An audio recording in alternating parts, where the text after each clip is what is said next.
Welcome friend, युक्ति या इसकी ऑनलाइन प्लेटफॉर्म पर मैं अमरविंद आप लोगों का स्वागत करता हूं। आज 24 अगस्त है, तो दैनिक जागरण के राष्ट्रीय संस्करण न्यूज़पेपर में आप लोगों के लिए पीटी, प्रारंभिक परीक्षा, मेंस और इंटरव्यू ओरिएंट कौन कौन से न्यूज़ को कवर किया गया, उसके मेन पार्ट सब पार्ट पर हम लोग चर्चा करते हुए आगे बढ़ेंगे। आगे बढ़ने से पहले आप लोग चैनल को जरूर सब्सक्राइब कीजिए, साथ ही साथ बेल आइकन को भी दबाएं ताकि सारे नोटिफिकेशन आप तक सबसे पहले पहुंचे। और जो हमारे पुराने और नए लिसनर व्यूअर हैं, चैनल को जरूर लाइक, शेयर और महत्वपूर्ण कमेंट कीजिए ताकि हम लोग और भी लोगों तक पहुंच सके और इंटरनल मोटिवेशन बढ़ता जाए। यह बहुत ज़रूरी है। साथ ही साथ बहुत से डिस्क्रिप्शन बॉक्स और कमेंट बॉक्स में जो महत्वपूर्ण लिंक है आप लोगों को दिया हुआ है, जैसे ऐप का लिंक है, वेबसाइट का लिंक है, टेलीग्राम का लिंक है, साथ ही साथ दैनिक जागरण स्पेशल एक टेलीग्राम लिंक है, उसका भी डिस्क्रिप्शन बॉक्स में दिया हुआ है। तो आप साथ ही बहुत से फ्री टेस्ट का लिंक दिया हुआ है, तो आप लोग ज़रूर लिंक को क्लिक करके जुड़ सकते हैं हमसे और युक्ति आईएएस पर जो सेवाएं आप लोग को दी जा रही है उसका लाभ ले सकते हैं। चलिए हम लोग आगे बढ़ते आज। तो आज महत्वपूर्ण न्यूज़ में देखिए, पहले ही कवर पर पेज पर सभी दल चाहते हैं मुफ्त की रेवड़ियाँ, सुप्रीम कोर्ट का यह टिप्पणी आया है और यह बहुत ही हालिया मुद्दा चर्चा में रहा, क्योंकि प्रधानमंत्री जो नरेंद्र मोदी है पीएम, और उनके द्वारा साथ ही साथ बहुत से संगठन हैं उनके द्वारा यह बात की जा रही है, बहुत से बुद्धिजीवियों द्वारा। जो प्रचलन हालिया वर्षों में बढ़ा है जन कल्याण और विकास के मानक के रूप में मुफ्त सेवाओं को देने के लिए, जो एक कहीं न कहीं भारतीय अर्थव्यवस्था और जो भारतीय विकास के मानक है उसके प्रतिकूल उभरकर सामने आ रही है। इसी के संदर्भ में याचिका एक दायर की गई है और सुप्रीम कोर्ट इस पर विचाराधीन है। इससे पहले आप लोगों को 4 और 10 अगस्त का न्यूज़ जरूर एनालिसिस देख लेना चाहिए। लिस्ट आप लोगों को दिया जाता है, उस लिस्ट में आप लोग जाके कवर कर सकते हैं इस टॉपिक को। वहाँ पर मुफ्त की रेवड़ियाँ क्या है, क्यों यह चर्चा में रहा है, क्यों पार्टियां विरोध कर रही हैं, चुनाव आयोग का क्या इस पर स्टैंड लिया गया है चुनाव आयोग के द्वारा, और विभिन्न संगठनों पर सुप्रीम कोर्ट ने जब राय मांगे उस पर क्या विचार सभी लोगों का, उस पर चर्चा किया जा चुका है। साथ ही साथ एक समिति का गठन की बात की गई है, तो यह भी उसके संबंध रिलेटेड वहाँ पर न्यूज़ कवर किया गया है 4 और 10 अगस्त के न्यूज़पेपर एनालिसिस में। तो आप लोग जरूर जाके देख लीजिएगा, लिस्ट आप लोगों को दिया जाता है। आज जो अपडेट हुआ उसको बस उस 4 और 10 अगस्त के न्यूज़ में की नोट्स को शामिल कर लीजिएगा आप लोग का, तो ये टॉपिक और भी इनरिच होता चला जाएगा। तो आप लोग इसमें कर लीजिएगा आप ये काम। और ग्रुप में आप लोगों को मैंने कल क्वेश्चन किया था कि जो भी आप लोग को की नोट्स बनाने में कोई दिक्कत हो रही हो तो ज़रूर टेलीग्राम जो लिंक है दैनिक जागरण के लिए जो बना हुआ टेलीग्राम ग्रुप है, उसमें आप लोग अपना नोट्स शेयर कर सकते हैं ताकि कोई भी इशू हो तो उस पर हम लोग काम कर सकें कि सही दिशा में आप लोग नोट्स बना रहे हैं या नहीं बना रहे, या कुछ और भी इनोवेशन की ज़रूरत है, पाई चार्ट, डायग्राम या इस रूप से किसी भी रूप में, तो आप लोग जरूर शेयर कीजिएगा। तो कल देखिए सुप्रीम कोर्ट में क्या बात की गई है कि ज़्यादातर राजनीतिक दल क्या कह रहे हैं, शीर्ष अदालत रेवड़ियों के मुद्दे पर सुनवाई का विरोध कर रहे हैं और बहुत से या तो चुप्पी साधे हुए हैं। दो धुर में बटा हुआ राजनीतिक पार्टी या तो पूरा विरोध, मुख्य रूप से विरोध कर रहा है, और कुछ पार्टियां जो चुप है, शांत बैठी हुई है। तो जिसमें मुखर है उसमें आम आदमी पार्टी है, दुर्मुख जो है साउथ की जो पार्टी है YSR कांग्रेस पार्टी ने अर्जी दाखिल की और सुनवाई का विरोध किया है। वहीं कांग्रेस और भाजपा जो है सीमित दूसरे दल की ओर से कुछ सक्रियता इस संबंध में नहीं, यानी याचिका के विरोध में बात हो रही है, याचिका के विरोध में नहीं आई है। तो देखने को मिल रहा इस विचारधारा पर दो जो राजनीतिक पार्टियां हैं दो धुरी में बटी हुई है। और साथ ही साथ क्या है, संसद में न्यायालय ये मानता है कि संसद यह इसका अधिकार क्षेत्र नहीं है, फिर भी जो याचिका एक समस्या है, जो याचिका ये एक देश की बहुत बड़ी समस्या, उस पर विचार करने की जरूरत है। तो संसद में इस पर बहस होनी चाहिए और संबंधित नियम कानून विशेषज्ञ कमेटी गठित होनी चाहिए और संबंधित कानून बनाना चाहिए। साथ ही इसमें सिब्बल जो कपिल सिब्बल हैं, जाने माने वकील हैं, वरिष्ठ वकील, उनके द्वारा मामले में पक्षकार नहीं है, लेकिन कोर्ट के में सांसद और पूर्व मंत्री होने के नाते उन्होंने अनुभवों को देखते हुए उनके सुझाव देने को कहा गया है। देखिए क्योंकि जिस दिन याचिका दायर की गई थी उस दिन सुप्रीम कोर्ट के जो हायरिंग चल रही थी वहाँ पर कपिल सिब्बल मौजूद थे, तो उनसे भी यह राय मांगी गई थी जो चीफ जस्टिस ऑफ इंडिया है उनके द्वारा। तो ये सब बातें अपडेट में आई है। साथ ही साथ देखिए यहाँ पर आपने दलील कुछ दिया है इसके विरोध में। क्या बोला गया है कि अनुच्छेद जो 1AA है अभिव्यक्ति की आज़ादी, उसके विरुद्ध है, क्योंकि जो भाषण दिया जाता है वो अभिव्यक्ति की आज़ादी के तहत आता है। तो अगर उसमें कोई बातें की जा रही है तो उसको रोकना किसी भी रूप से अभिव्यक्ति की आज़ादी के संदर्भ में उल्लंघन होगा, तो ये मौलिक अधिकारों का हनन हो सकता है। तो इसके संदर्भ में कुछ आप जो पार्टी है उसके द्वारा दलील दी गई है, तो यह सभी पक्षकारों को सुना जाएगा और सुप्रीम कोर्ट जो भी निर्णय लेगा, वस्तुतः मुझे जहाँ तक लगता है सुप्रीम कोर्ट दिशा निर्देश दे सकती है समिति बनाने के लिए और संसद में बहस करने के लिए, इससे संबंधित नियम बनाने के लिए कुछ कानून निर्धारित करेगी जिसमें सभी चीज़ें स्पष्ट हो। तो यह अंतिम प्रक्रिया जब इस पर आएगी, अंतिम प्रतिक्रिया के रूप में जो भी स्टैंड लिया जाएगा सुप्रीम कोर्ट संसद के द्वारा, उस पर हम लोग विशेष चर्चा करते रहेंगे और जब यह अपडेट हो जाएगा तो हम लोग उसे फाइनल टच देंगे। उससे पहले आप लोग 4 और 10 अगस्त का जो न्यूज़ है उसे ज़रूर देख लीजिएगा कि मुफ्त की रेवड़ियाँ किसे कहा जाता है, संबंधित जो भी टॉपिक है सभी को कवर किया गया। नेक्स्ट हम लोग आगे बढ़ते हैं। इसलिए पूर्ववर्ती यहाँ पर आप लोग कन्फ्यूज में रहेंगे कि सारे न्यूज़ को कवर नहीं किया जाता। रीज़न इसके पीछे यह है कि एक पेपर में कम से कम 15 से 20 टॉपिक आप लोगों को दिया रहा था जो पीटी मेंस और इंटरव्यू ओरिएंट टॉपिक होगा, और इसमें बहुत से न्यूज़ ऐसे होते हैं जिसमें से आप लोगों को पूर्ववर्ती न्यूज़ रहता है उसी को स्टैंड किया हुए रहते हैं न्यूज़ को उसके मेन सब पार्ट में। तो मेरा कोशिश यह रहता है कि आप लोगों को प्रतिदिन कुछ नया टॉपिक मिले, 1 से 2 टॉपिक जो आप लोगों के लिए पीटी मेंस और इंटरव्यू तीनों जगह कार्य करे। तो इसलिए जो पूर्ववर्ती न्यूज़ को मैं कोशिश करता हूँ एक लिस्ट में आप लोगों को प्रोवाइड कर दूँ ताकि आप लोग उस न्यूज़ को जाके वहाँ कवर कर लीजिए। अब मैं बार बार ये बात बोलता हूँ इसलिए कि अंततः आपको इससे बहुत फ़ायदा होगा। मानिए एक्सपीरियंस होल्ड पर मैं बात कर रहा हूँ, जो स्टूडेंट 1 साल का करंट अफेयर्स अर्थात इस रूप से करंट अफेयर्स को जोड़ते हुए अपने मेंस और इंटरव्यू के टॉपिक को कवर करता है, उसके सिलेक्शन का दर, जो भी स्टूडेंट अभी पढ़ रहा होगा जो दैनिक जागरण न्यूज एनालिसिस या कोई और पेपर नहीं पढ़ता होगा, उससे आपका 50 से 60% अधिक सक्सेस रेट बढ़ जाएगा। ध्यान रखिएगा, अगर आप 1 साल के करंट न्यूज़ को अपडेट करके मेंस और इंटरव्यू के टॉपिक से कवर करते हैं तो यह इसलिए मैं इसे बार बार आप लोगों को बोलता हूँ प्रीवियस जो न्यूज़ है उसे ज़रूर देखिए ताकि आपको पता रहे कि कौन सा न्यूज़ अपडेट हुआ है, कौन सा न्यूज़ चर्चा में है और किससे प्रश्न आपको उभर कर सामने आएंगे। आप इसी से गेस लगा सकते कि इस साल का कौन कौन सा क्वेश्चन पीटी में आने की संभावना है, मेंस में आने की संभावना है, इंटरव्यू में आने की संभावना है। खुद आप गेस कर सकते हैं, आकलन एक सूक्ष्म आकलन कर सकते हैं कि यह चर्चा में अधिक बार रहा है तो इससे प्रश्न जरूर उभर कर सामने आएगा। और आप एक बार रिकॉल करके देखिएगा 150 प्रश्न जो पीसीएस में पूछे जाते हैं या यूपीएससी में 100 क्वेश्चन जो पूछे जाते हैं उसमें देखिएगा आप अमूमन आपको समझ में आएगा ये स्थितियाँ कि अधिकतर क्वेश्चन जो करंट में टॉपिक चर्चा में रहा उसी से प्रश्न उसके सब पार्ट मेन पार्ट से आया है। तो चलिए नेक्स्ट कॉपी हम उम्मीद करता हूँ आप इस चीज़ को समझे होंगे ताकि आप लोगों को जो चीज़ें दी जा रही है वो आप लोग उसका अधिक से अधिक लाभ उठा सके। देखिए स्विस बैंक अकाउंट के लिए अनिल अंबानी को आयकर नोटिस जारी किया है और काला धन अधिनियम के तहत उसमें मुकदमा चलाया जाएगा इन पर।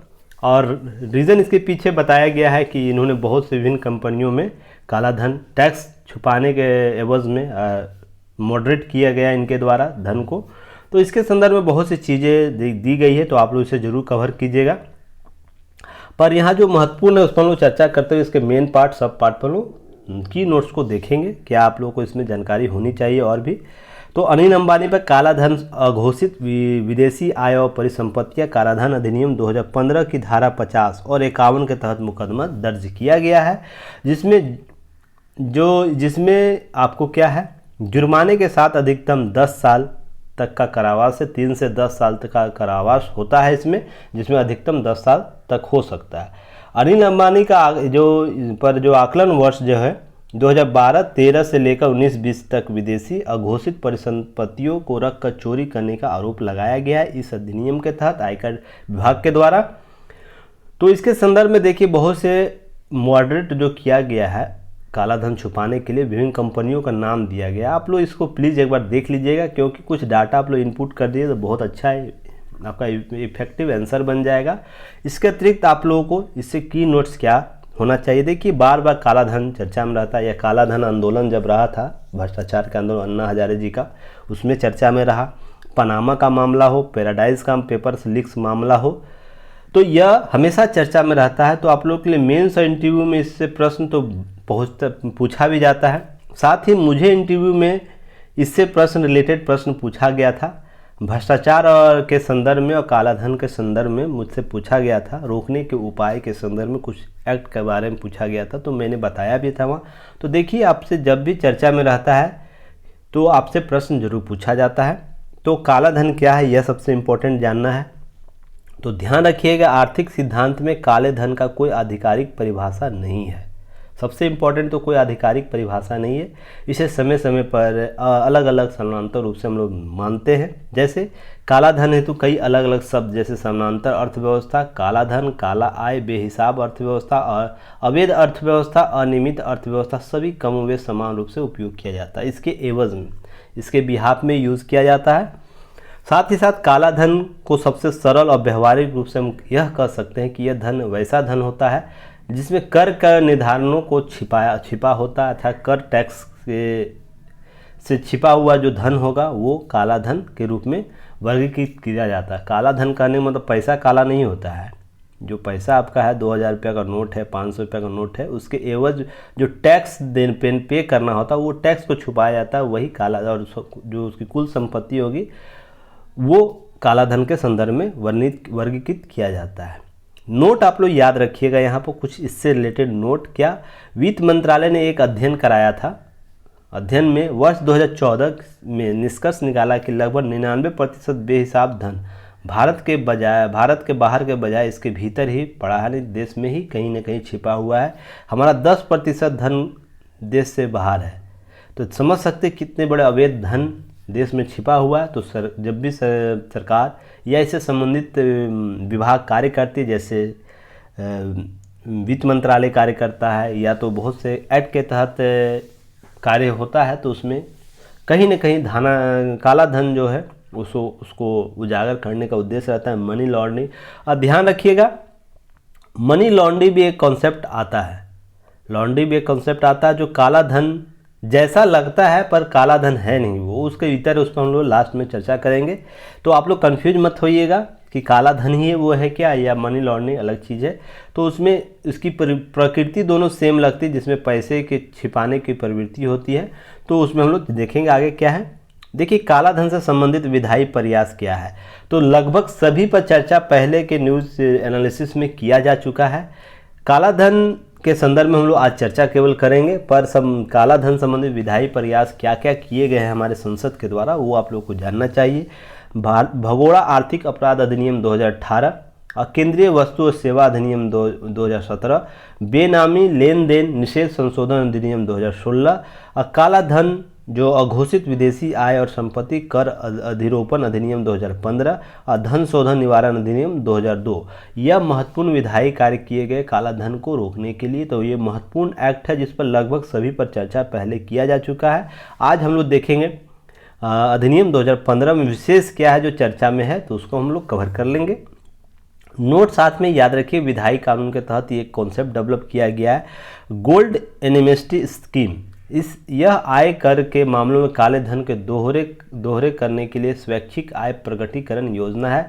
अर्थात कोई व्यक्ति चाहता है कि किसी कारणवश उसने कर की चोरी की है, किसी कारणवश कर को संबंधित लोगों को, संबंधित अधिकारी को सूचना नहीं दिया गया है, पर एक बार गत वर्ष 1-2 वर्षों पहले वित्त मंत्रालय ने, वित्त विभाग ने यह कार्य किया था कि इनकम टैक्स डिपार्टमेंट ने कि जो लोग स्वेच्छा से पुनः प्रकटीकरण करते तो उन्हें छूट दिया जाएगा, उन पर कोई भी कानूनी कार्रवाई नहीं की जाएगी, पर वो स्वेच्छा से करना है और वो लिमिट था समय। तो यह भी एक विधायी बहुत ही महत्वपूर्ण था, जिसमें बहुत से धन का अर्जन किया गया था, बहुत से लोगों ने स्वेच्छा से प्रकटीकरण किया था। यह भी इस प्रकार की योजना कार्य करती है। अब हम लोग बात करते हैं काला धन, अघोषित जो विदेशी आय संपत्ति एवं कर अधिरोपण अधिनियम है, black money and impossible of the tax, जो इम्पोजिशन ऑफ टैक्स जो एक्ट है उस पर हम लोग बात करेंगे। क्या है यह? विदेशी आय को छिपाने के लिए दंड का प्रावधान करता है। याद रखिएगा, विदेशी आय को छिपाने के लिए धन का प्रावधान कर देता है। विदेशी आय के संबंध में कर से बचाने का प्रयास आपराधिक दायित्व के दायरे में आता है या आपराधिक श्रेणी में आता है। यह किसी व्यक्ति के पास अघोषित विदेशी संपत्ति होने का प्रत्यक्ष प्रमाण प्राप्त होता है तो संबंधित व्यक्ति को 30% कर के भुगतान और इसी के बराबर दंड की राशि भुगतान करनी पड़ती है। सबसे पहले मान लीजिए 100 रुपया का, मान लीजिए आप लोग को किसी व्यक्ति के पास टैक्स है जो अघोषित संपत्ति है। मैं 100 रुपये के बाद यहाँ हज़ारों करोड़ रुपया की बात होती है, तो यहाँ पर 100 रुपये में अगर 30% तो पहले टैक्स देना होगा और इसी का 30% आपको हर्जाना देना होगा, अर्थात कुल 60% का आपको जुर्माना के तौर पर वसूला जाता है। तो यह महत्वपूर्ण पक्ष है इसका। इसके इतर संपत्ति को घोषित न करने के मामले में 30% दर कर का अधिरोपण के साथ साथ छिपाए गए राशि का 3 गुना राशि का भुगतान या अघोषित राशि का आय का 90% भाग या परिसंपत्ति के मूल्य का भुगतान का भी प्रावधान। या तो अगर स्वेच्छा से मान लेता है तो ये कॉन्सेप्ट अपनाया जाएगा, नहीं मानेगा तो इसके लिए कुल 90% भाग का भुगतान करना होता है। तो बहुत ही महत्वपूर्ण है, दो पहलू इसका। साथ ही साथ क्या है, अधिनियम में जानबूझ के की गई चोरी के लिए 3 से 10 साल की जेल का प्रावधान है। अगर जानबूझ के किया जा रहा है, सभी चीज़ें जान के की जा रही है, तो उसमें क्या होता है, अधिकतम 10 साल की और न्यूनतम 3 साल की सज़ा होती है।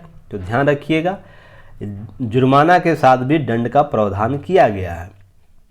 इस अधिनियम में विदेशियों में अर्जित परिसंपत्तियों की घोषणा करने के लिए एक मुश्त अनुपालन विंडो उपलब्ध कराने के लिए इस प्रकार घोषित परिसंपत्ति मूल्य का निर्धारित कर या जुर्माने का भुगतान करने का प्रावधान है। जो गोल्डन कॉन्सेप्ट लाया गया था उसको इसी विंडो रूप में लाया गया था। गोल्डन एमनेस्टी जो स्कीम था वो इसी गोल्डन दरवाजे के लिए लाया गया था कि एक विंडो दिया जाए कि एक साथ अघोषित संपत्ति को लोग उजागर करें, ताकि जो गलतियां जानबूझ के की जाती है उसको सुधारा जा सके। व्यक्ति विशेष अपने बिजनेस को इम्प्रूव करने के लिए तरह तरह के कदम उठाते, उसमें यह भी एक है। पर जब धीरे धीरे बड़ी संपत्ति बन जाती है तो वह एक उसके लिए सिर का दर्द हो जाता है। वह ना चाहते हुए भी, कोई व्यक्ति ना चाहते हुए भी इसका उजागर नहीं कर पाता है। कारण है उसके पीछे जो कानूनी जो अपराध के श्रेणी में आता है। तो इसलिए एक बार एक मुफ्त विंडो उपलब्ध कराया जाता है, तो यह बहुत ज़रूरी होता है। नेक्स्ट है काला धन और मनी लॉन्ड्रिंग में आप लोग को अंतर यह जानना चाहिए। क्या है मनी लॉन्ड्रिंग? तो काला धन आप समझ गए कि अवैध रूप से यह अघोषित संपत्ति होता है जो विदेशों से लाया जाता है। साथ ही साथ देखिए, मनी लॉन्ड्रिंग भारत में हवाला के तात्पर्य से अवैध तरीके से कमाए गए काले धन को वैध तरीके से कमाए गए धन के रूप में दिखाने के लिए होता है। यहाँ पर काला धन है कि आपने जानबूझ के टैक्स नहीं दिया है, समझिएगा इस बात को, जानबूझ के टैक्स नहीं दिया गया तो वो काला धन के श्रेणी में आ जाएगा। पर जब काला धन को वैध बनाने के लिए विभिन्न तरीकों को अपनाया जा रहा है तो वो मनी लॉन्ड्रिंग के श्रेणी में आ जाएगा। तो दोनों एक ही कॉन्सेप्ट को लेकर चलता है, यानी वित्त को लेकर चलता है, जिसमें उसको मॉडरेट करने की श्रेणी को वर्गीकृत करता है। अगर हम काला धन रखे हुए हैं, उसके लिए कोई और तरीकों को हम नहीं अपना रहे उसके वैध बनाने के लिए, तो काला धन की श्रेणी में आएगा। और जैसे उस पैसे को हम वैध तरीके अपनाते हैं, वैध तरीके से पैसे को वैध बनाने के लिए कॉन्सेप्ट को डेवलप करते, तो मनी लॉन्ड्रिंग की श्रेणी में आ जाता है। तो मनी लॉन्ड्रिंग एक अवैध रूप से प्राप्त धनराशि को छुपाने का तरीका है। ध्यान रखिएगा, अवैध रूप से प्राप्त धन को छुपाने का एक वैध तरीका है। जैसे मनी लॉन्ड्रिंग के माध्यम से धन ऐसे कामों में या निवेश में लगाया जाता है जहाँ जांच करने वाली एजेंसियां भी धन के मुख्य सोर्स का पता नहीं लगा पाती है। जो व्यक्ति धन की हेराफेरी करता है उसको लॉन्डर कहा जाता है। और मनी लॉन्ड्रिंग में अवैध माध्यम से कमाया गया जो धन सफ़ेद होकर असली मालिक के पास वैध रूप मुद्रा के रूप में लौट आता है। अर्थात इसमें कहने का मतलब है कि एक हेज कंपनियां बनाई जाती है या निवेश किया जाता है, जैसे मेडागास्कर होगा, बहुत से ऐसे देश हैं जहां पर इस प्रकार अवैध धन को वैध बनाकर भारत में इनपुट किया जाता है। तो एफडीआई के संदर्भ में भी इसे देखने को मिलता है कहीं न कहीं। तो यह भी एक महत्वपूर्ण आयाम इसका है। तो इस पर परिप्रेक्ष्य में भी पहले मनी लॉन्ड्रिंग से संबंधित वीडियो बना हुआ है, तो आप जरूर जाकर प्लेलिस्ट में देख सकते हैं। तो मनी लॉन्ड्रिंग को रोकने के लिए 2 अधिनियम बहुत महत्वपूर्ण है, जो फेमा अधिनियम, विदेशी मुद्रा प्रबंधन अधिनियम 1999 और धन शोधन अधिनियम 2002, जिसे संशोधन करके 2012 में किया गया। इसके तहत मनी लॉन्ड्रिंग का केस जो होता है दायरे में लाया जाता है। तो देखिए 2 महत्वपूर्ण एक्ट है, आप लोग इसको काला धन से संबंधित चीज़ों को कवर कर लीजिएगा।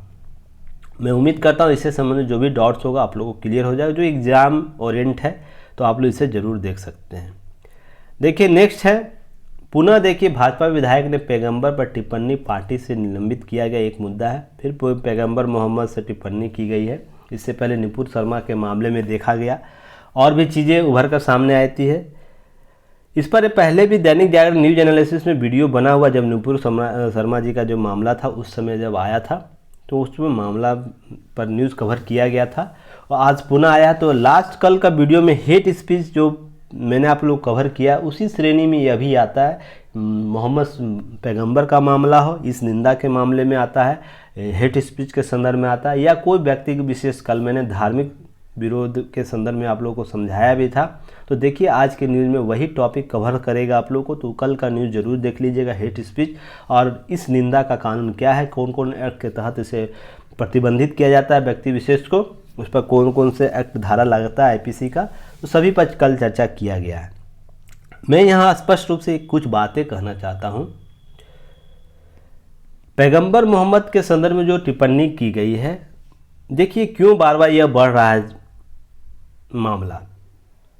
एक लास्ट पेज नंबर 6 में भी कुछ चर्चा की गई है, जहाँ पर मैं कुछ स्पष्ट करूँगा कि सर तन से जुदा वाला भी जो नारा है वो मामला बढ़ा है, और ये पैगंबर मोहम्मद का जो टिप्पणी करने का जो मामला है वो क्यों बार बार बढ़ रहा है। यह सोचने का विचारणीय प्रश्न है कि देश में माहौल कैसे उभर कर सामने आए।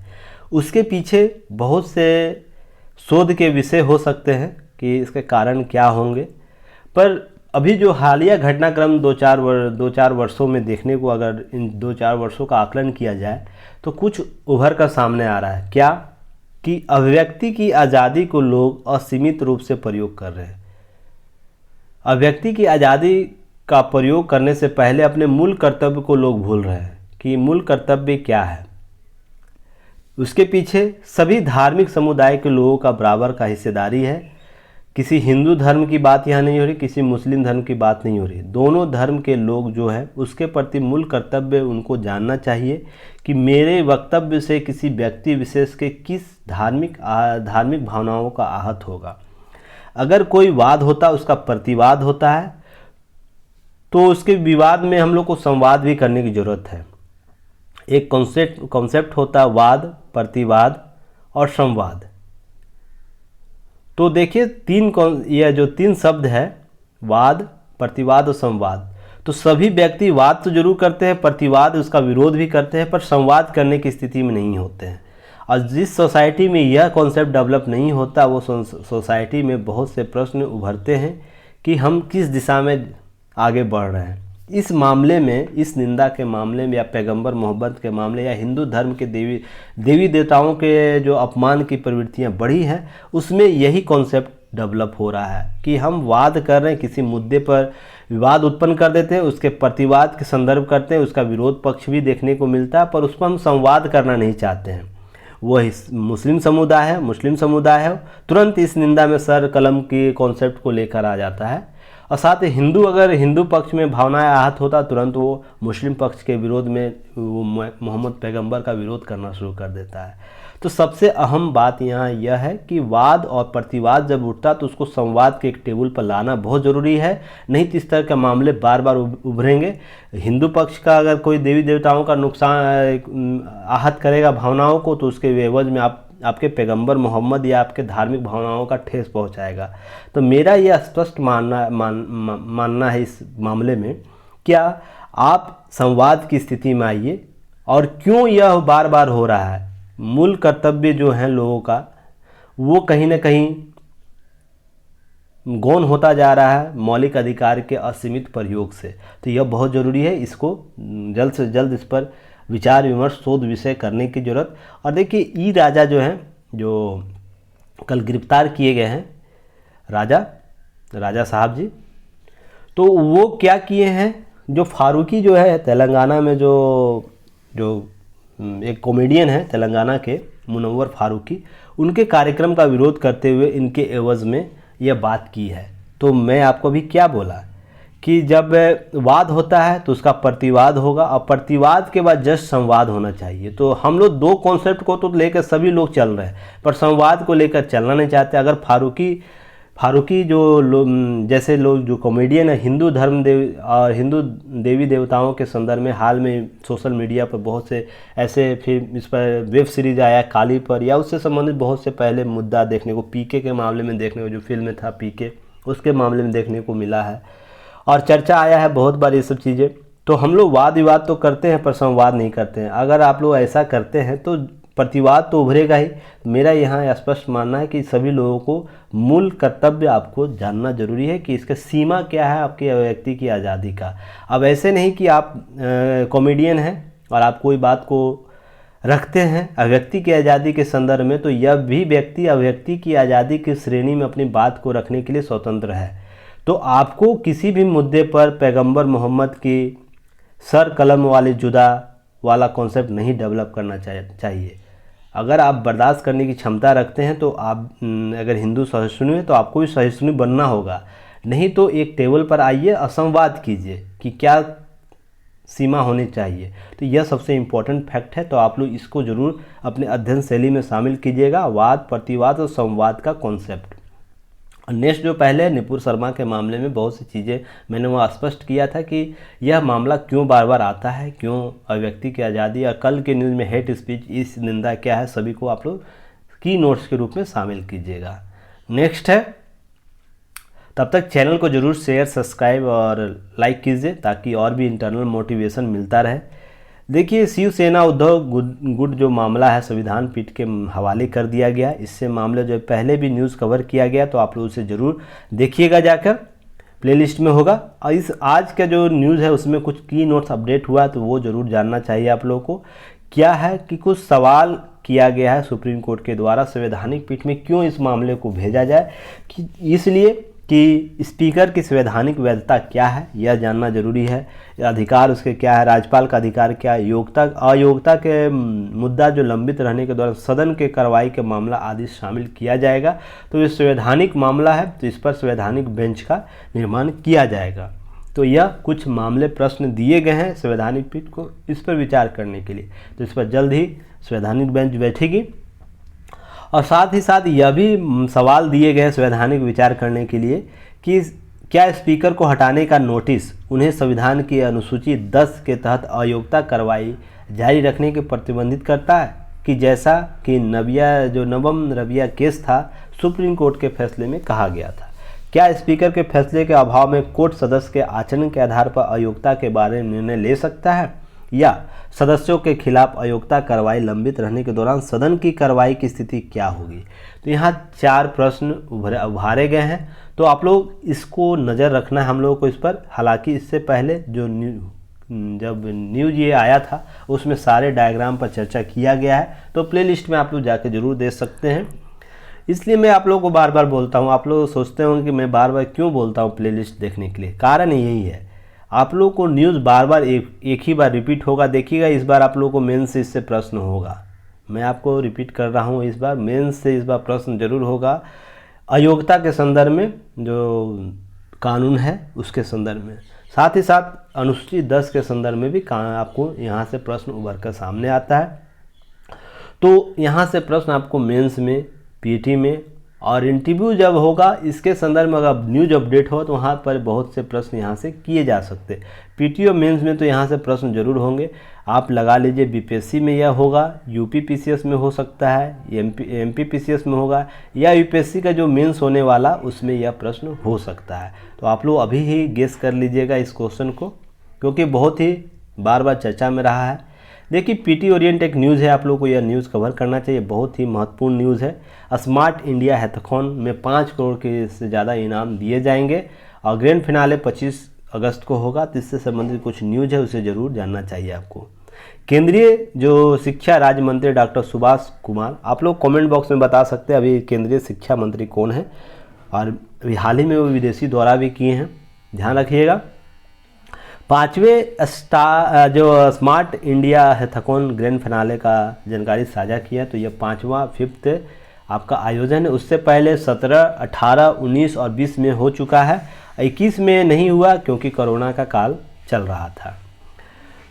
तो इसमें क्या किया जाएगा, इसमें एक्चुअली दिया गया है इन स्मार्ट इंडिया हैथॉन इस बार अलग अलग मंत्रालयों और सरकारी विभागों को अपनी 476 समस्याओं को रखा है और उसको सॉल्व करने के लिए इस हैथॉन में जो पार्टिसिपेट करेंगे लोग उसके समक्ष यह समस्या गया है। और उसमें जो नवाचार से संबंधित जो बेहतर नवाचार उससे समस्याओं को निदान करने के लिए आएगा उसको इनाम दिया जाएगा।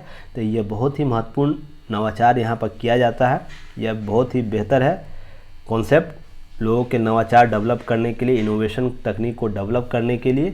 तो आप लोग याद रखिएगा, यह आपको पीटी में यहाँ से रिलेटेड प्रश्न किया जा सकता है। चलिए नेक्स्ट हम लोग न्यूज़ को देखेंगे। देखिए एक और न्यूज़ है, बहुत ही बेहतर न्यूज़ है और आपको प्रश्न इससे रिलेटेड प्रश्न किए जा सकते हैं पीटी में।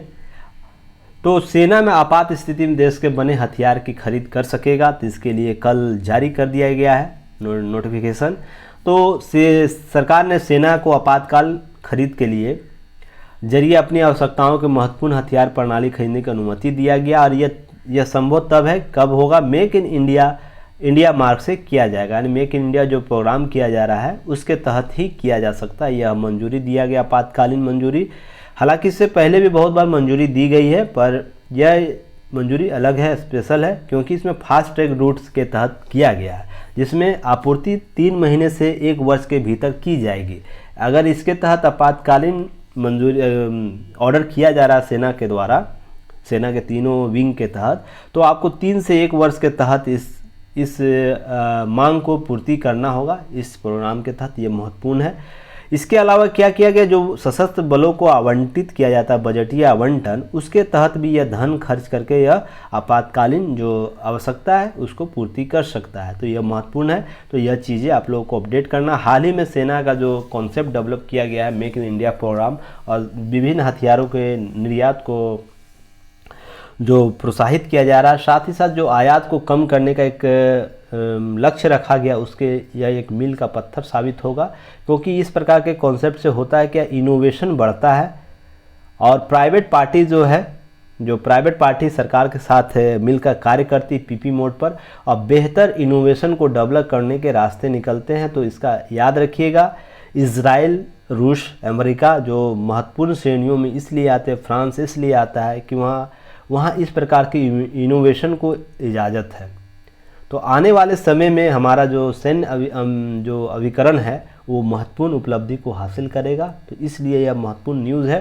तो आने वाले समय में इससे प्रश्न आपको देखने को मिल सकता है।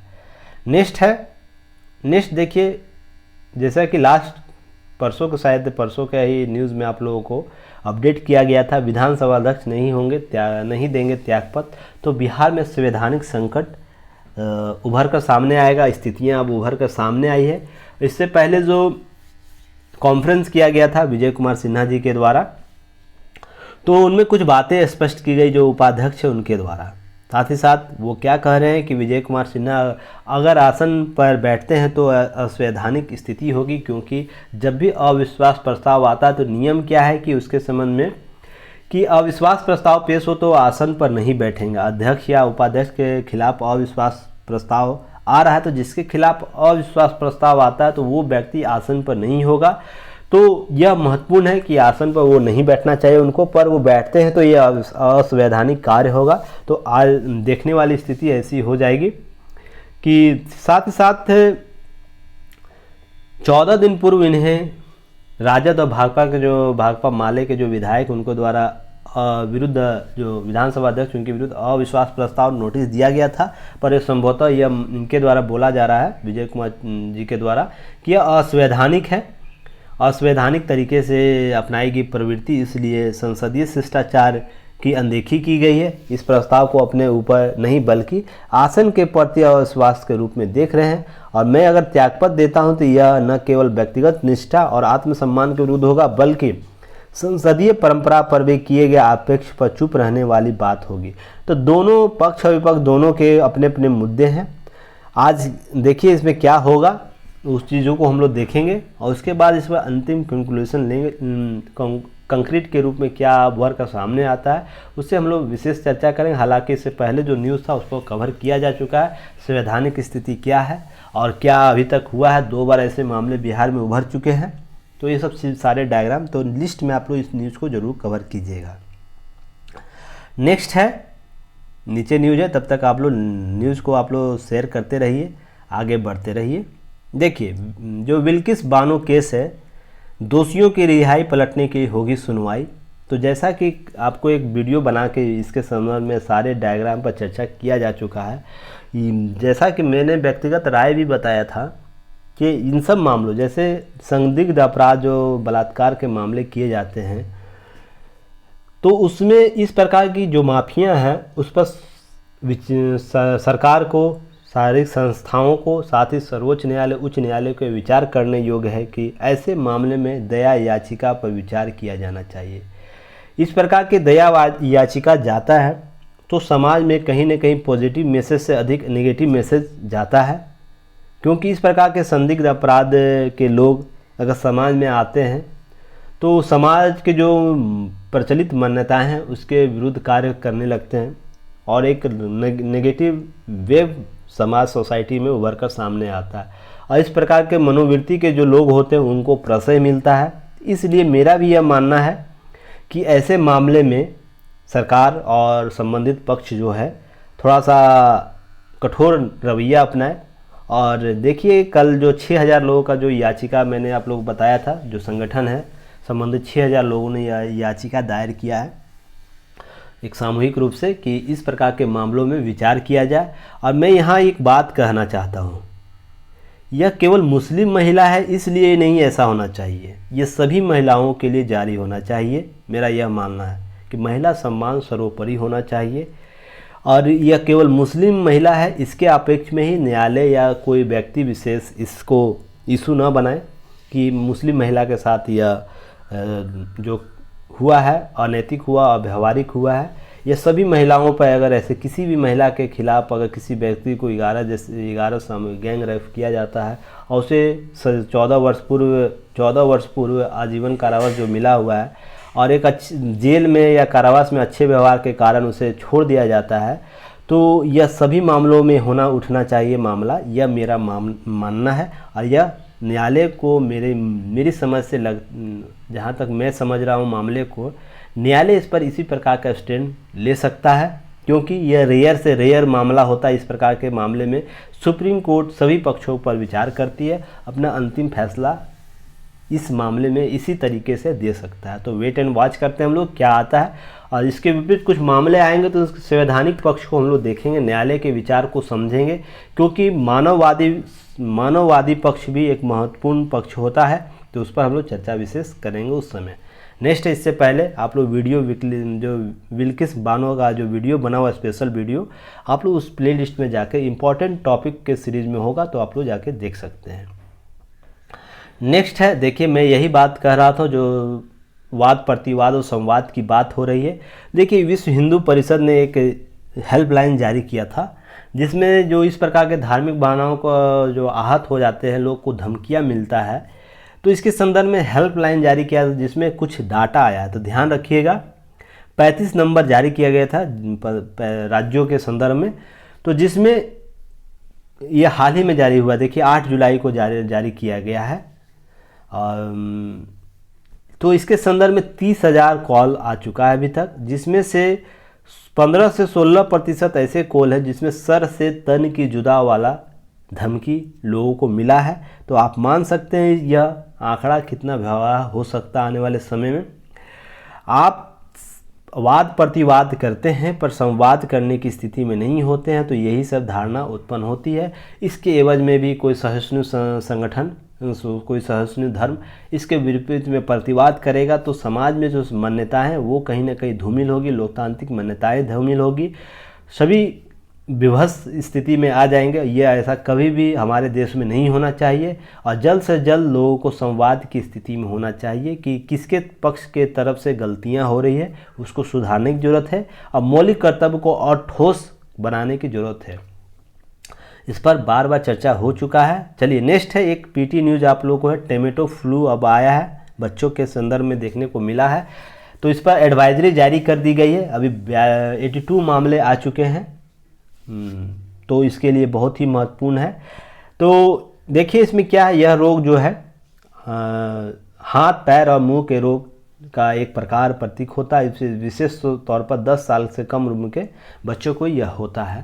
तो इसके संदर्भ में और लेसेंट पत्रिका जो विज्ञान की पत्रिका उसमें यह इस पर न्यूज़ भी कवर किया जा चुका है। और टोमेटो फ्लू जो है वायरस जो है यह अन्य वायरल संक्रमण जैसे लक्षण जैसे बुखार, थकान, शरीर दर्द और त्वचा लाल चकते दिखते हैं। लेकिन इसका सार्स-CoV जो मंकी पॉक्स है, डेंगू या चिकनगुनिया वायरस है, इससे कोई संबंध नहीं रखता है। तो यह महत्वपूर्ण है। तो इसके संदर्भ में आप लोगों को प्रश्न, इसका पहला मामला आपको केरल में आया और इसके अतिरिक्त बाद में तमिलनाडु, हरियाणा, उड़ीसा जैसे राज्यों में भी देखने को मिला है। तो यहाँ से पीटी फैक्ट आप लोगों को प्रश्न पूछा जा सकता है, टोमेटो फ्लू किन श्रेणियों के बीमारी है, इससे किन बच्चों को यानी कितने वर्ष के बच्चों को इससे संक्रमित हो रहा है। तो सभी पक्ष को आपको यहाँ से प्रश्न पूछा जा सकता है।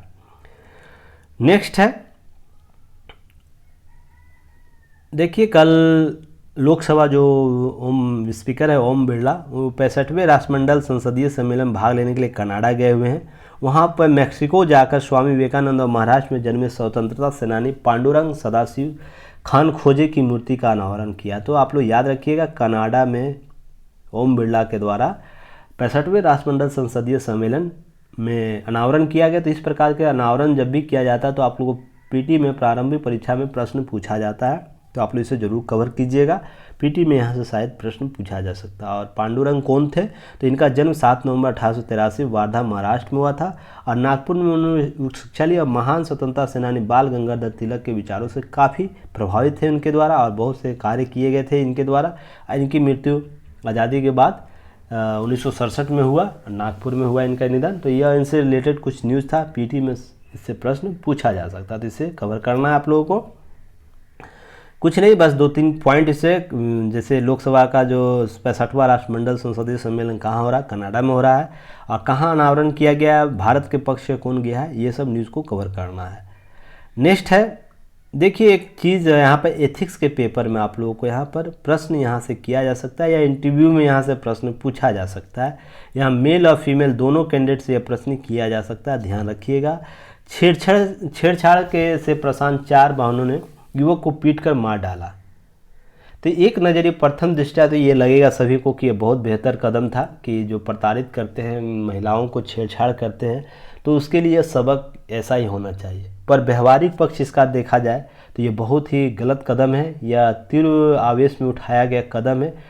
इससे जो उभर का जो कानूनी प्रतिक्रिया आएगी, उससे जो चारों बहन हैं और संबंधित जो व्यक्ति है, जो इनके भाई लोग थे, उन पर अब कानूनी जो दायरा के तहत उनको पर केस होगा। तो यह कहीं ना कहीं उनके आने वाले जो भविष्य है उस पर कहीं ना कहीं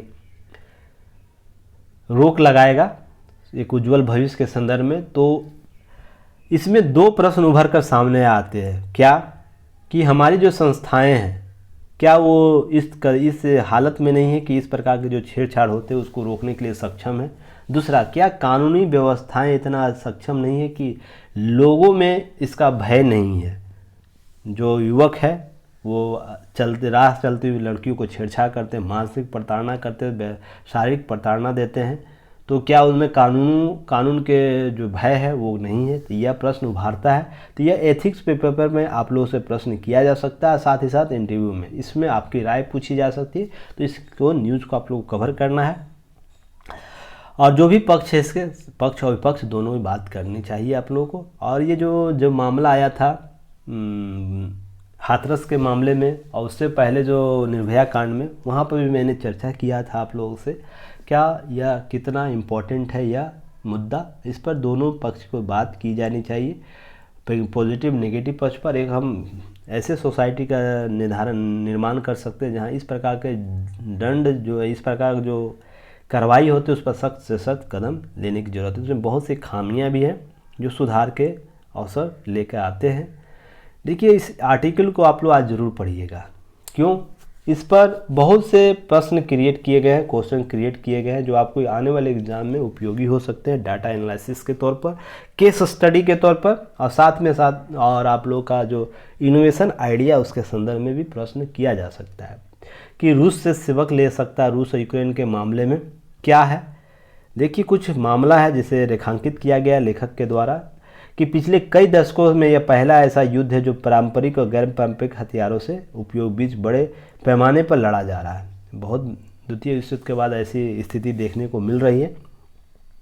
यह युद्ध जितना सामरिक और सैन्य योजनाकारों के लिए अध्ययन का विषय है, उतना ही नेताओं और शास्त्रियों के लिए भी है। क्यों है कि सभी पक्ष यहाँ पर उभर कर सामने आए।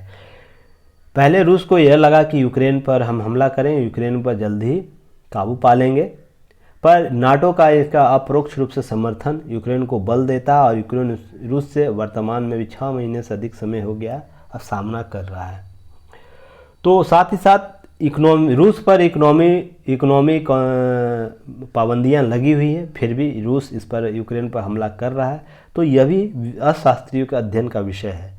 कूटनीतिक रूप से यह इसलिए महत्वपूर्ण है कि कोई देश अपने सामरिक हितों की रक्षा करने के लिए किस हद तक प्रतिबद्ध हो सकता है। रूस और यूक्रेन दोनों के मामले में यह बात की गई है। तो यह महत्वपूर्ण लेख है और भारत इससे क्या सीख सकता है, कुछ चीज़ें स्पष्ट करनी चाहिए। तो भारत के संदर्भ में यह बात किया जा सकता है।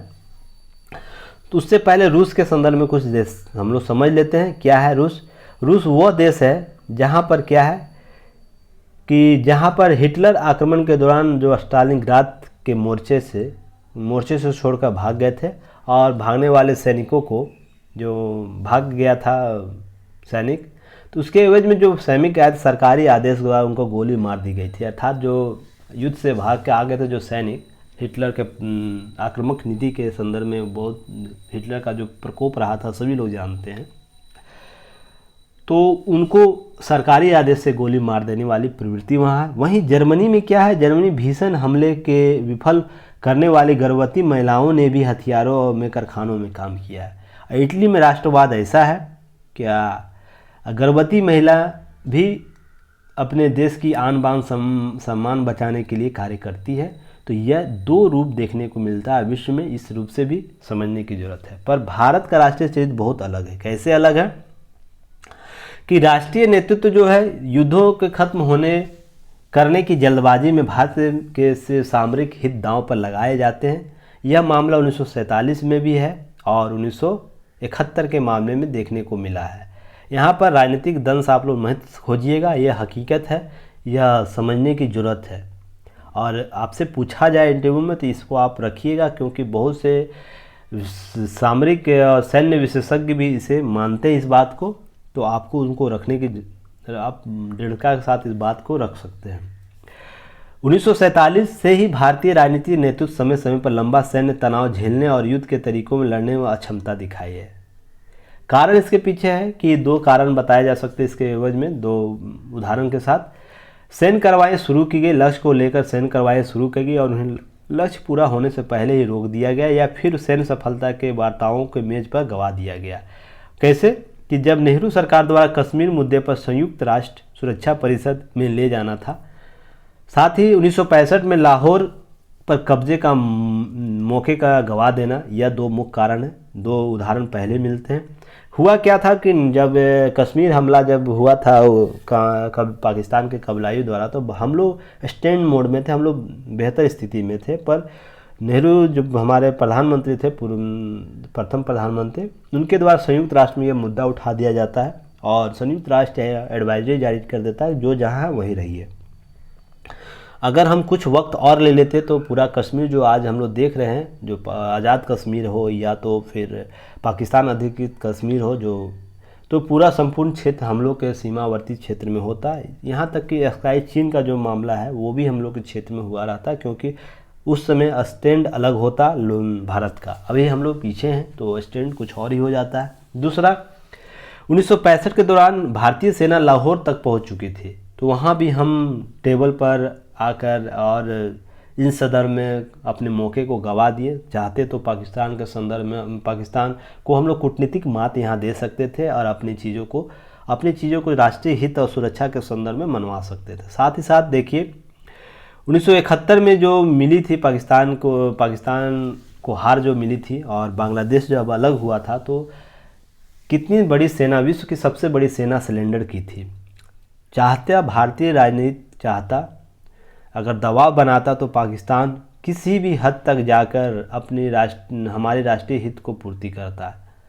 तो यह सबसे बड़ी चूक मानी जाती है इंदिरा गांधी जी के द्वारा। हालांकि इसके पक्ष अलग भी है कि उस समय स्टैंड कुछ और ही था, पर एक मौका था। अगर विश्व का कोई ऐसा देश होता, जैसे मान लीजिए अमेरिका रहता, चीन रहता, या तो कोई यूरोपीय कंट्री होता, यहाँ तक कि रूस रहता जो हमारा परम मित्र है, अगर ऐसी स्थिति में होगा ना तो वो अपनी राष्ट्रीय हित सबसे पहले पूर्ति करेगा। राष्ट्रीय हित में जैसे होगा, सीमा विवाद को समाप्त करवाएगा सबसे पहले, जो भी हमारे डिस्प्यूट है उसको समाप्त करने का शर्त रखेगा। पर हम वसुधैव कुटुंबकम की नीति पर चलते हैं, तो यहाँ पर कुछ कूटनीतिक चालें भी हम लोग को जाननी चाहिए। जो हालिया वर्षों में बदला है, हमारी प्रवृत्ति बदली है, पर वहाँ भी कहीं ना कहीं खामियां हैं जो इस लेख में दिखाया गया है। तो यहाँ पर आप लोगों को, हम सभी लोगों को समझना चाहिए कि कूटनीतिक चाल हम लोगों को सीखनी होगी। केवल वसुधैव कुटुंबकम की बात नहीं करनी है, उसके साथ कूटनीतिक चाल भी हम लोगों को सीखनी होगी। और ये कोई गलत नहीं है, राष्ट्रीय हित और संप्रभुता के लिए बहुत ही आवश्यक तत्व है। अमेरिका से लेकर कोई भी देश, यहाँ तक कि उत्तर कोरिया भी, ध्यान रखिएगा मैं किस देश के नाम ले रहा हूँ, उत्तर कोरिया में अपने राष्ट्रीय हित और संप्रभुता के लिए किसी भी हद तक जा सकने की स्थिति में रहता है। ये तो अमेरिका को डायरेक्ट धमकी देता है। यह बोलता है कि अगर तुम मेरे क्षेत्र में आओगे तो सीधा मैं आपके पास परमाणु बम छोड़ूंगा। कोई देश इस स्थिति तक जा सकता है, सोच के देखिए। हालांकि यह एक विवाद शोध का विषय हो सकता है कि कोई देश परमाणु हमले की धमकी देता है, पर यहाँ राष्ट्रीय हित सर्वोपरि है। समझ के देखिएगा, राष्ट्रीय हित, और हम राष्ट्रीय हित में कहीं ना कहीं टेबल पर कमज़ोर हो जाते हैं और अपनी विदेश नीति जो हमने बनाई है, पूर्ववर्ती विदेश नीति, उसमें कहीं ना कहीं कमज़ोर हो जाते हैं। हमें एक विश्व में विश्व सशक्त राष्ट्र बनना है, तो सबसे पहले राष्ट्रीय हित के जो परिभाषाएं हैं उसको परिवर्तित करने की ज़रूरत है और उसमें एक स्टैंड रखने की ज़रूरत है, ठोस स्टैंड। तो यह बहुत ही लेख यह स्पष्ट करता है। साथ ही साथ देखिए कुछ मामले जो चीन जो बार बार हम लोग पर योजना जो हमला करता है, अरुणाचल प्रदेश के संदर्भ में कुछ हालिया घटनाक्रम हुआ, जिसमें आपको देखिएगा यहाँ पर चीन एक योजना लेकर आया था, C-95 हाईवे का निर्माण किया, जो पिछली सदी जो छठे दशक के भारत के भूमि बनाए गए G-219 हाईवे के बाद यह दूसरा सबसे बड़ा निर्माण होगा। और इस परिस्थिति में 1962 जो G-219 जो हाईवे बनाया था, उस परिस्थिति में 1962 का युद्ध हुआ था और हारने का मुख्य कारण यह था कि हाईवे बना था और वहाँ पर आवागमन का साधन चीन को उपलब्ध हो गया, वो पॉजिटिव स्टैंड में चला गया था। भारत में ऐसी कोई स्थिति नहीं थी, तो इसलिए हारा था 62 का युद्ध। सॉरी। तो वर्तमान स्थिति भी यही देखने को मिल रही है। साथ ही साथ चीन और पाकिस्तान मिलकर जो घाटी मुजफ्फराबाद झारखंड सड़क योजना बना रहे, यह भी कहीं भारत के संप्रभुता के प्रश्न को उजागर करता है। तो यह बहुत बड़ी चुनौती है भारत के संदर्भ में कि इसको कैसे मॉडरेट करेगा। हालिया जो घटनाक्रम है उसमें संभवतः कुछ वर्षों से आर्थिक प्रतिबंधों से निपटने को तैयार था रूस, फिर भी उसने अपने खनिज संसाधनों ले यूरोप और रूस पर निर्भरता भारत और चीन जैसे बड़े बाजारों को सस्ते तेल की आवश्यकता का वह युद्ध जारी रखने भली भांति उपयोग कर सका। तो यहाँ मूल मकसद यह है, मूल इस की पॉइंट इस आर्टिकल का यह समझा जा सकता है क्या आर्थिक स्थिति पर सबल होना सबसे महत्वपूर्ण है। तो भारत को भी आर्थिक अर्थव्यवस्था महत्वपूर्ण रूप से बढ़ाने की ज़रूरत है और साथ साथ राष्ट्रीय हित को इसी संदर्भ में मॉडरेट करने की ज़रूरत है। अगर आप आर्थिक रूप से सशक्त होंगे तो आपको बात सभी देश मानेंगे, क्योंकि आप उनके इकोनॉमिक पावर बनते हैं तो आपका जो पहुंच सभी राष्ट्रों तक वो उभर कर सामने आता है। ये सबसे इम्पोर्टेंट है इस आर्टिकल का, तो आप लोग इसे ज़रूर पढ़िएगा। सारे आयाम की नोट्स को आप लोग अपडेट कर लीजिएगा। नेक्स्ट है आप लोग को ये न्यूज़ देखिए, इस पेपर में थोड़ा सा ये आज का पेपर जो पीडीएफ था उसमें भारतीय जो 100 भारतीय ब्रांड बनेंगे ग्लोबल चैंपियन, इसके बारे में कुछ डाटा दिया गया जो यहाँ पर जूम ठीक से नहीं हो पा रहा है, एरर है पेपर पीडीएफ में। अगर किन्हीं के पास हो तो इस न्यूज़ को ज़रूर अच्छे जो जिनके पास होगा या पीडीएफ सही तरीके का, तो उससे ज़रूर आप लोग कवर कर लीजिएगा। इसमें बहुत सा डाटा हो सकता है, नहीं तो मैं और सोर्स से पता करूँगा तो आपको इससे रिलेटेड स्क्रीनशॉट आप लोगों को ग्रुप में शेयर कर दूंगा अंडरलाइन करके, और जो भी महत्वपूर्ण न्यूज़ होगा उसे मैं कवर कर लूँगा। तो आज की न्यूज़ में इतना ही। कल फिर हम लोग एक नए न्यूज़ के साथ आपके सामने आएंगे। उम्मीद करता हूँ जो भी टॉपिक आप लोग को दिया जा रहा है आप लोग के लिए उपयोगी होगा। अगर उपयोगी है तो कमेंट सेक्शन में आप लोग ज़रूर कमेंट कीजिए, ताकि और भी कोई इशू हो आप लोग को समझ में नहीं आ रहा है चीज़ें को, तो आप कमेंट सेक्शन में कमेंट करके अपना सुझाव दे सकते हैं, ताकि उस पर मैं कार्य कर सकूं और एक बेहतर प्लेटफॉर्म को स्थापित कर सकूं। चैनल को ज़रूर सब्सक्राइब कीजिए, शेयर कीजिए और लाइक और कमेंट करिए, और युक्ति आईएएस का ऐप ज़रूर डाउनलोड कीजिए, डिस्क्रिप्शन बॉक्स में दिया हुआ रहता है लिंक। तो तब तक चलिए आप लोग ये काम करते रहिए, हम भी अपना काम करेंगे। फिर कल नेक्स्ट मिलेंगे नए न्यूज़ के साथ, तब तक के लिए धन्यवाद। जय हिंद।